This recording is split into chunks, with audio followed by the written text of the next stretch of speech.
ನಮಸ್ಕಾರ, ರಿವ್ಯೂ ಚಾನಲ್ಗೆ ಸ್ವಾಗತ. ನಾನು ಸೌಖ್ಯ ಗಾಂಕರ್. ಕೊನೆಗೂ ಅಂದುಕೊಂಡಿದ್ದನ್ನ ಸಾಧಿಸಿಯೇ ಬಿಟ್ರಲ್ಲ ಡಿಕೆ. ಬಿಗ್ ಚೇಂಜ್ಗೆ ತಯಾರಿ ಶುರು ಮಾಡಿರುವಂತಹ ಕನಕಪುರ ಬಂಡೆಯ ಪ್ಲಾನ್ಗೆ ಈಗ ಸಿದ್ದು ಬಣ ಸುಸ್ತಾಯ್ತಾ? ಏನು ಹಾಗಾದ್ರೆ ಮಹತ್ವದ ಬೆಳವಣಿಗೆ ಡಿಕೆ ಶಿವಕುಮಾರ್ ಅವರಿಗೆ ಪೂರಕವಾಗಿ ನಡೀತಾ ಇರೋದು ಮಾಹಿತಿನ ಮುಂದೆ ಇಡ್ತಾ ಇದೀವಿ. ಮಿಸ್ ಮಾಡಿದ್ರೆ ನಮ್ಮ ಚಾನಲ್ನ ಸಬ್ಸ್ಕ್ರೈಬ್ ಮಾಡಿ, ಹಾಗೆ ನಿಮ್ಮ ಅಭಿಪ್ರಾಯ ಕಮೆಂಟ್ ಮಾಡಿ ತಿಳಿಸಿ. ಎಸ್ ವೀಕ್ಷಕರೇ, ಸಾಧಾರಣವಾಗಿ ನಾವು ಆರಂಭದಿಂದ ನೋಡ್ಕೊಂಡು ಬಂದರೆ ಸರ್ಕಾರ ಬಂದಾಗಿನಿಂದ ಸಿದ್ದರಾಮಯ್ಯನವ್ರ ಕೈ ಮೇಲಾಗಿದೆ. ಅದು ಸಂಪುಟದಲ್ಲಿರಬಹುದು, ಅವ್ರು ಅಂದುಕೊಂಡ ಅವರ ಆಪ್ತರನ್ನೇ ಬೇಕಾಗಿರುವಂತಹ ಸ್ಥಾನಮಾನಕ್ಕೆ ಕೂರಿಸಿದ್ದಾರೆ. ಖಾತೆಗಳಿಂದ ಹಿಡಿದು ಕ್ಯಾಬಿನೆಟ್ಗೆ ತಗೊಳ್ಳೋದ್ರಿಂದ ಹಿಡಿದು ಎಲ್ಲದರಲ್ಲೂ ಸಿದ್ದರಾಮಯ್ಯನವ್ರ ಮಾತು ಅಂತಿಮ ಆಯಿತು. ಇಂತಹ ಬಹಳಷ್ಟು ಬೆಳವಣಿಗೆಗಳಲ್ಲಿ ಸಿದ್ದರಾಮಯ್ಯನವರು ಅಂದುಕೊಂಡಂತೆ ಹೈಕಮಾಂಡಿಂದ ಮುದ್ರೆ ಒತ್ತಿಸ್ಕೊಂಡು ಬರೋದ್ರಲ್ಲಿ ಎತ್ತಿದ ಕೈ. ಆದರೆ ಈಗ ಪರಿಸ್ಥಿತಿ ಬದಲಾಗ್ತಾ ಇದೆಯಾ?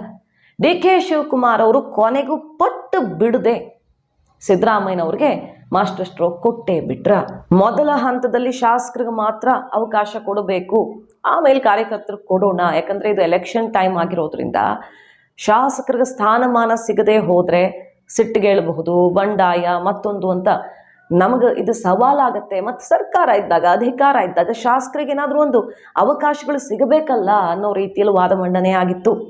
ನಮ್ಮ ಆಪ್ತರ ಪಟ್ಟಿಯನ್ನು ಕೂಡ ರೆಡಿ ಮಾಡ್ಕೊಂಡಿದ್ರು. ಆದರೆ ಈಗ ಡಿ ಕೆ ಶಿವಕುಮಾರ್ ಅವರು ಹೇಳದಂತೆ ಹಠ ಬಿಡದೆ ಮೊದಲ ಪಟ್ಟಿಯಲ್ಲಿ ಕಾರ್ಯಕರ್ತರಿಗೂ ಕೂಡ ಖಚಿತಪಡಿಸ್ಕೊಳ್ತಿದ್ದಾರೆ ಅನ್ನೋದು ಲೇಟೆಸ್ಟ್ ಅಪ್ಡೇಟ್. ಇವತ್ತು ಬಹುತೇಕ ರಿಲೀಸ್ ಆಗಬಹುದು ಅಂತ ಅನಿಸುತ್ತೆ.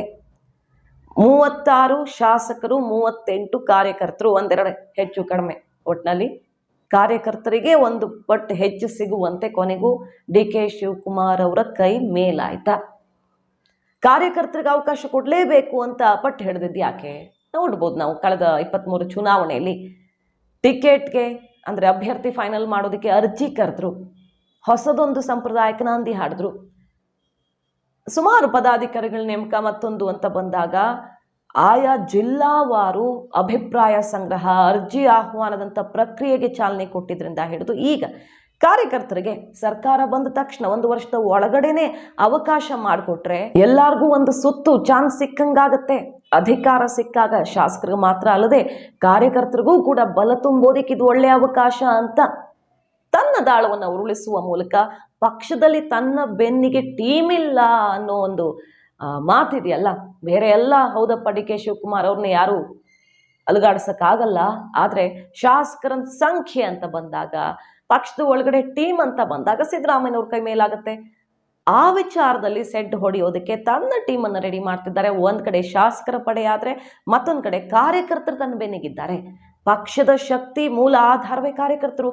ಆ ಕಾರ್ಯಕರ್ತರಿಗೆ ಸ್ಥಾನಮಾನ ಕೊಡಿಸುವಲ್ಲಿ ಹೆಜ್ಜೆ ಇಟ್ಟಿದ್ದು ನಾನು. ನನ್ನ ಅಧ್ಯಕ್ಷಾವಧಿಯಲ್ಲಿ ಮಾತ್ರ ಕಾರ್ಯಕರ್ತರಿಗೆ ಪೂರಕವಾದಂಥ ವಾತಾವರಣ ನಿರ್ಮಾಣವಾಯಿತು ಅನ್ನೋದನ್ನು ಖಚಿತಪಡಿಸೋದು, ಆ ಮೂಲಕ ತನ್ನ ಲೀಡರ್ಶಿಪ್ಪನ್ನು ಅಕ್ಸೆಪ್ಟ್ ಮಾಡಿಕೊಳ್ಳೋ ರೀತಿಯಲ್ಲಿ ಡಿ ಕೆ ಶಿವಕುಮಾರ್ ಅವರ ಪ್ರಯತ್ನ ಫಲ ಕೊಟ್ಟಂಗೆ ಕಾಣಿಸ್ತಾ ಇದೆ.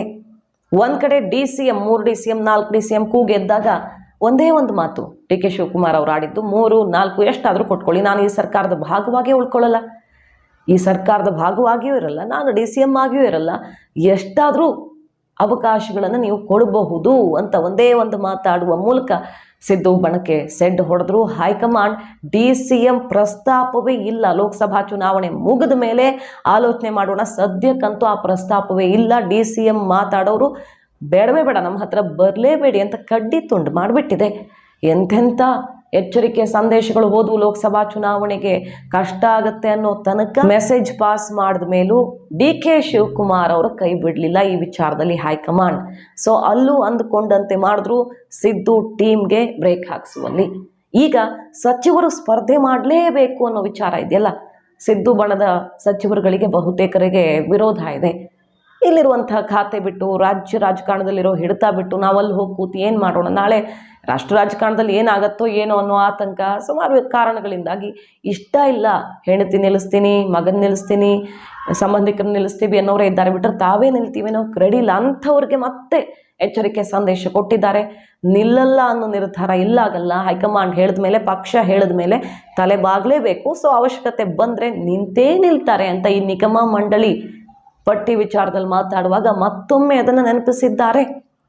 ಸೊ ಹೈಕಮಾಂಡ್ ಮುಂದೆ ಡಿ ಕೆ ಶಿವಕುಮಾರ್ ಅವರನ್ನು ಪಟ್ಟಿ ಇಟ್ಟು ಸಿದ್ದು ಕ್ಯಾಂಪ್ನ ಪ್ರಭಾವಿ ಮಿನಿಸ್ಟರ್ಗಳನ್ನ ಕೆಲವರನ್ನ ರಾಷ್ಟ್ರ ರಾಜಕಾರಣಕ್ಕೆ ತಳ್ಳುವಲ್ಲಿ ಯಶಸ್ವಿಯಾಗಲಿದ್ದಾರ? ತನಗಿರುವಂಥ ಅಡೆತಡೆಗಳನ್ನು ಕ್ಲಿಯರ್ ಮಾಡಿಕೊಳ್ಳಲು ಕೂಡ ಡಿ ಕೆ ಕೈ ಮೇಲಾಗ್ಬಿಟ್ರೆ ಒಂದು ಹಂತಕ್ಕೆ ಡಿ ಕೆ ಟಾರ್ಗೆಟ್ ರೀಚ್ ಆದಂತೆ. ಸೊ ಮುಖ್ಯಮಂತ್ರಿ ಕುರ್ಚಿ ಕನಸು ಕಾಣ್ತಿರುವಂಥ ಡಿ ಕೆ ಶಿವಕುಮಾರ್ ಅವರು ಒಂದೊಂದೇ ಹೆಜ್ಜೆ ಇಡುವಲ್ಲಿ ಯಶಸ್ವಿಯಾಗ್ತಿದ್ದಾರೆ. ಈಗ ಆ ಮಾಹಿತಿ ನಿಮ್ಗೆ ಇಷ್ಟ ಆಗಿದ್ರೆ ಮಿಸ್ ಮಾಡಿದ್ರೆ ನಮ್ಮ ಚಾನಲ್ನ ಸಬ್ಸ್ಕ್ರೈಬ್ ಮಾಡಿ, ಹಾಗೆ ನಿಮ್ಮ ಅಭಿಪ್ರಾಯ ಕಮೆಂಟ್ ಮಾಡಿ ತಿಳಿಸಿ. Thank you.